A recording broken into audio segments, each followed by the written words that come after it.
Okay. And you got my questions? Yeah, I got your questions. All right, and we're going to go about 20 minutes? Yeah, about 20 minutes of talking. Okay, good. Okay, I'll perfect. let you guide me then. Okay, perfect. So I'm going to start with your questions. And could you please first introduce yourself? Hi, I'm Marsha Mendizza. So happy to be with all of you. Thank you, Marsha. Um, so, in your writing and coaching, you often say you're not a Toyota. What does that mean?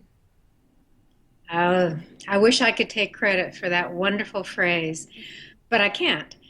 I guided a client to go to an acupuncturist in my health coaching. She was a very successful lawyer here in Los Angeles, and she was all in her head and driven, as lawyers often are.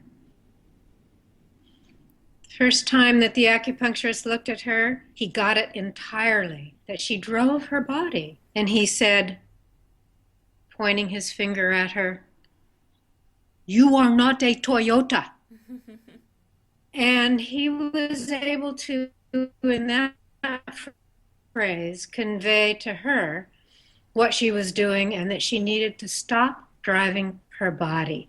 And the successful outcome of that intervention is that she's even more successful in her career as we speak. She's enjoying a superlative law practice right across the street from the White House. Wow, So that's balancing her body produced tremendous professional success. that's a very good phrase. It's a great It's a phrase. I, great I phrase. borrowed it and use it all the time with myself and all of my clients. Okay. You have overcome an illness. What is it?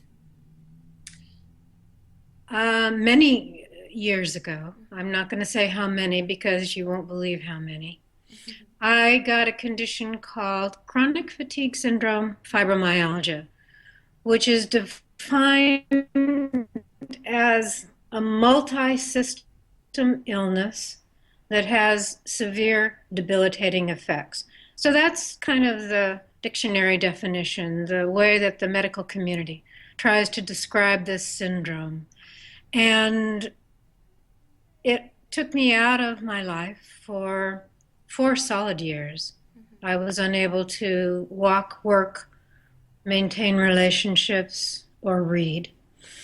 And then I began to get well. So that's the name of the condition.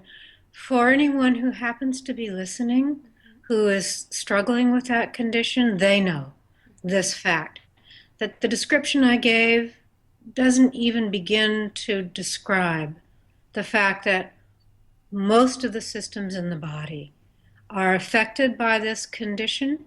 Thus, most of the systems in the body need to be restored in order to recover from that condition. That's what I've learned through my experience. And how did you get well? How is the healing process began? Claudia, what I did is first made a decision, and it was a hard one to make.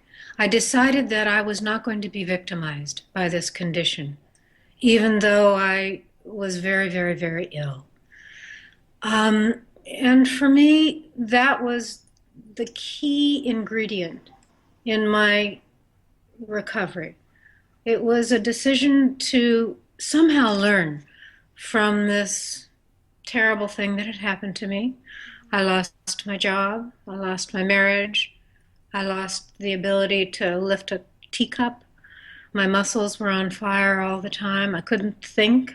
Mm-hmm. Um, and in the depths of my unhappiness and despair, it occurred to me that either I could just give up or I could somehow learn something from this thing that had happened to my physical body. So it began with a decision that I made. The second thing I did was to get treatment. Mm-hmm. And for many years, I have had the privilege of getting great treatment. Mostly what has helped me is what I call integrative medicine. the kind of medicine that combines what used to be called alternative health, Mm-hmm. including energetic medicine, traditional Chinese medicine, homeopathy, all those things that used to be not considered mainstream, as well as taking the best of what Western mainstream medicine has to offer. I combined them and, and diligent with great patience and hope, every day making a decision not to be victimized. I got well. The other ingredient, in addition to treatment, was the support of a few people who were able to continue to support me, whether I felt terrible or whether I was feeling hopeful and optimistic. It was essential emotionally that I surround myself with just a few people who could be with me regardless Mm-hmm. of how I felt. That's an emotional component that was very necessary for me. Well, I think for everyone needs the support um, circle Yes. to get help Are you or. hearing that quack? That's my cell phone quacking. Hold on. Excuse me, I forgot to turn off my quacking cell phone. No worry. Oh my gosh. So, what do you recommend for people who have or who are suffering from a chronic condition? The first and most important thing is for them to understand that this has happened not just to them as a victim, but there's something to be learned from the fact that they have been afflicted by this physical condition, whether it's something that's kind of mysterious, like chronic fatigue syndrome, or something life threatening and specific, Mm-hmm. like cancer, Mm-hmm. multiple sclerosis, diabetes, whatever the condition is. I think that we can learn from it. And once we make that decision, then all the energies that are available inward and outward will begin to mobilize themselves to help us get well. If we don't maintain a vigilance over our attitude, Mm-hmm. then we're going to identify ourselves as a victim. And as soon as we do that, Claudia, we will be victimized. So it's almost like taking dominion over our experience in a very large way that includes physical illness. But I haven't met anyone, and I've counseled and coached many, many people to health. I've not met one of them who has succeeded, who hasn't adopted that attitude first. Mm-hmm. And that doesn't mean that I or they don't have terrible days, terrible weeks, sometimes terrible months in which we feel awful. Mm-hmm. But fundamentally, we have to understand that there's a lesson there. And life is giving us an opportunity to become the best that we can be through this inconvenient, painful experience. I know that sounds a little vague, and we don't have time to go into specific treatment protocols here in this conversation, but one's attitude and one's belief is key to getting well. Mm-hmm. I know that I've said that before, but I'm saying it again because it's so, so important. Then to know that there are practitioners available, whether it's traditional, Western, what we call Western medicine, alternative medicine, again, that includes some of the so-called Eastern alternative methods, energetic medicine, homeopathy. I have embarked on the new exciting exploration of genetic medicine, going into what they call the methylation cycle within the body that identifies Mm-hmm. in our fundamental biology the little speed bumps that keep the physical system from functioning optimally. So I'm kind of digging deep still, even though I'm working 14 hours a day and I'm telling everybody else how to get well, because my commitment is to experience great vitality, and a full experience of aliveness every single day. So it's kind of an ongoing project. Mm-hmm. What do you have found when people ask for your help Mm. and they don't know how to stop feeling victimized? Because I don't think not everybody gets the concept. That's an excellent question. Um, First of all, I don't think you can do it by yourself. Mm-hmm. So, my encouragement to those who might be listening, who are feeling totally victimized, which I understand, is to find someone, whether it's a therapist, a coach, a friend, a family member, a practitioner, who can be present with their experience and then help them do what they at that moment cannot do, which is lift themselves out of their hopelessness or their victimization. So I think my simple answer is to find somebody who can hold that space, a possibility for them when they can't hold it for themselves, and to have compassion for the fact that even though I'm saying, or it's been said to them, that they shouldn't feel like a victim, they do. I did.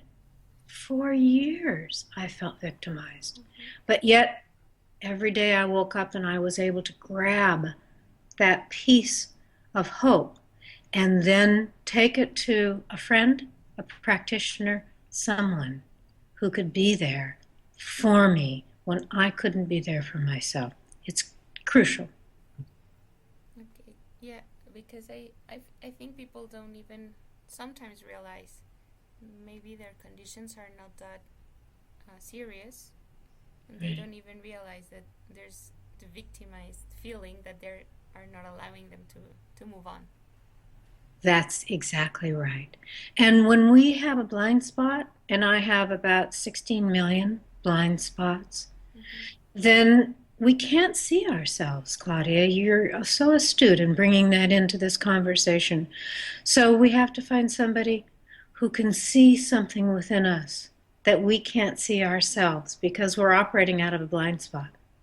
Does that make any sense? Yes, yes, yes. Yeah. Absolutely. So we can't do this by ourselves. With all of the information that we've been given, Mm-hmm. including the great work that you and Christine and Ron Moore are doing, that's information sources. We need human beings Mm-hmm. to be there for and with us every day, whether we're feeling pretty excited and hopeful or whether we feel like, oh my God, I just can't make it to noon. All I can think about is going to bed. There are those people around, and we need to give up this idea that we have to or that we can do it by ourselves. I don't believe we can. Okay. We need the human being factor around Yeah, us. Yes. yeah. And Okay. again, just the way I think about it for myself, and I have a very dear friend, and I'll say her name. Her name is Lindsay. She and I have partnered throughout our healing experience for 30 years. And when she's feeling crappy, Mm-hmm. I'm able to lift her. And when I'm feeling terrible, she's able to lift me. And that way we have lifted each other into extraordinary vitality given our circumstances.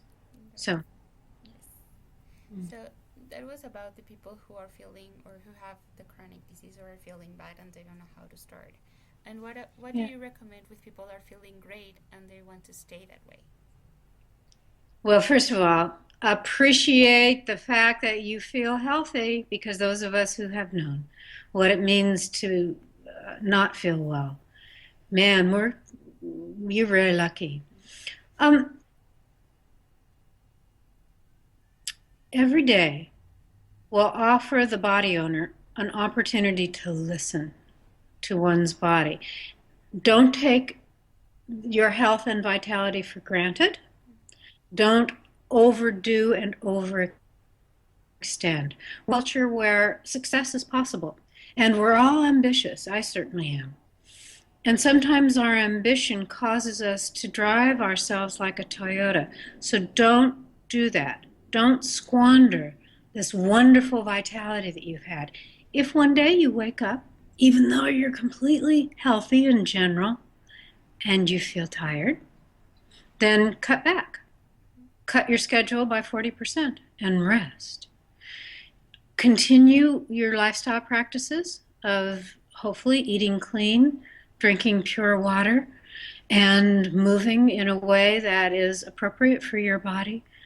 But know that there will be days where you're going to get information from your physical self, your body, that suggests that you might need to cut back or rest. Pay attention to that.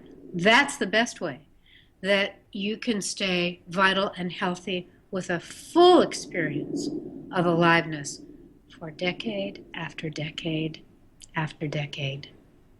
So it's about the importance of listening to your body. Absolutely. Yeah. Yes, you're saying it more simply than I am. Most of us have been taught that the relationship with the physical body is a one-way street. We tell the body what to do. And that transmission needs to be a two-way communication. Because why do you think people don't listen to their body? Well, if you had 14 hours, I could probably explain it. The quickest way I'm going to say is this. We're disconnected from the natural rhythms of life. Now, I know that sounds like a cliche soundbite, but nature herself moves in balance and moves according to her own timing. Because we're in an accelerated culture and we're all striving, including me, for a certain quality of success, what that means, I think, is that we're all moving too fast. It has been said that, and this is by a great Jungian analyst, Marion Woodman, most of us are living 6 weeks out from where our body is right now, most of us. So I think that technology, that our so-called modern, greatly successful lifestyle has pulled us out of the rhythms of nature. Thus, the simple correction is to slow down, to spend time in nature every day and take from her what those natural rhythms are and then try to incorporate them into ourselves. There's a whole movement now called earthing, which means you just go out and you stand on the ground for 5 minutes a day. That's all you have to do to connect with the earth. So those are a few thoughts in response to that great question.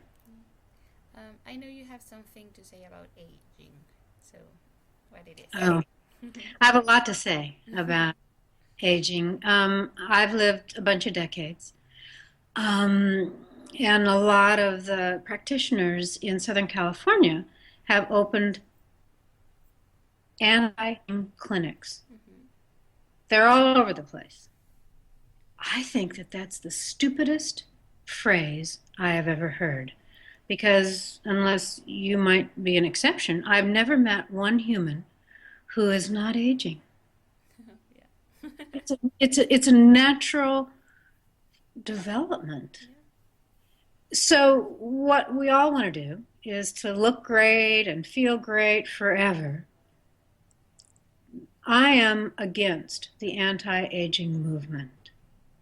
The Dalai Lama came to Southern California last week for his 80th birthday.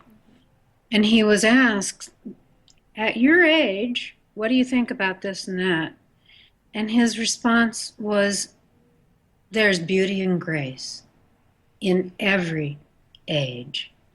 So as a woman of a certain age, certainly I want to look great, feel great, etc.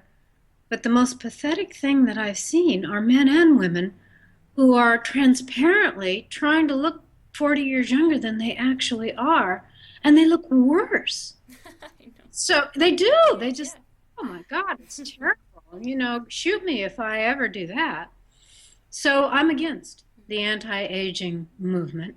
I'm for accepting ourselves, whatever age we are, and living that age to the fullest. Lastly, my mentor, is a woman. She just turned 90. She's a therapist like I am.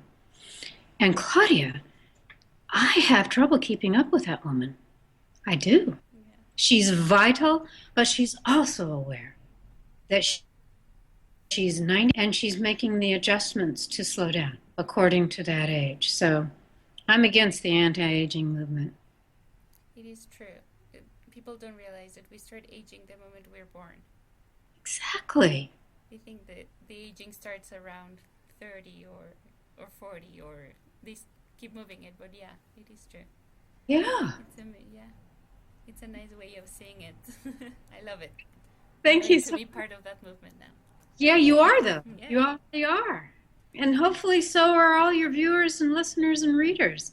I'm so excited about your work and the work that you're doing with Ron Moore, the work you're doing with the book that's coming out, because this is breaking news.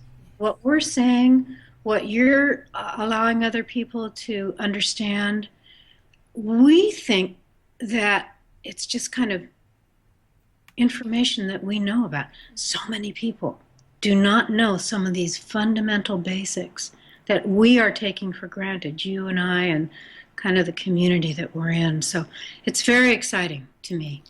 It's an amazing project. I'm very excited getting to meet all of you people and all the information that I'm getting. That one, a few are new, others are very. I knew it, but I've been practicing a lot of this type of living, and I Good love for it. you. So I know you have developed Marsha's magic bullets. Oh, my magic bullets. Yes. Well, I'm a paradox. If I'm nothing else, I'm a paradox. And a paradox is two things that are seemingly opposite that are nevertheless both true. I've always said, and I continue to say, there's no magic bullet to a health condition or even a life condition. I'm a life coach too. And we've been kind of misled in thinking that, oh, there's just this one thing that we have to do. If I just juice, or if I go paleo, or if I take some homeopathy, or that's going to fix everything. I don't believe in that. I believe that we need a combination of approaches to our lives that the magic bullet idea betrays. That said, I have created Marsha's Magic Bullets. So there you are. These are a series of cards that we can put in our wallets on several topics, including the topic of health, that I hand out to my clients and I offer online. That on one side, it states the problem. Actually, I have one that says, "You are not a Toyota." And now on the other side, a really, I hope, distilled, succinct, quick way of adjusting ourselves if we find that we're taking off on the wrong path. So those are my magic bullets. I offer them for free to anybody who consults to me, and I also offer a free half-hour consultation to anybody and everybody. I'm a terrible businesswoman, so I just give all this stuff away for free. But I do, and I hope you feel it. I am passionate Yes. about helping others become well and stay well. So it's just part of my offering to the world. Oh, that's amazing. Well, forever who wants those magic bullets, your webpage is. My webpage is, I actually wrote it down because I want to make sure that I've got it right. It is marshamendizza.com/coaching dash counseling. There we go. marshamendizza.com/coaching dash counseling. That's a specific aspect of my overall work that's specific to our conversation. Okay. And one last question, Yeah. Marsha. If you could describe your journey and your work with people Mm. in one word, what would that be? Awareness. Awareness. Why Yeah. awareness? Because if we're not in our experience and fully aware of our experience, then there's nothing we're going to be able to do to affect our experience. If we pretend we are other than what we feel and who we are, then there's very little hope that we can take control of our lives, take dominion of our lives. So I feel like being aware every moment, and I meditate 3 times a day, whether I need to or not. Most of the time I don't want to, but I feel like to be aware. And I'm looking up now at the leaves and the beautiful sky in Southern California, to be aware of how I feel in this moment, being with you in another country with my feet on the ground is essential to my having the kind of day I want to have. No, thank you so much. That's Hmm. amazing. Hmm.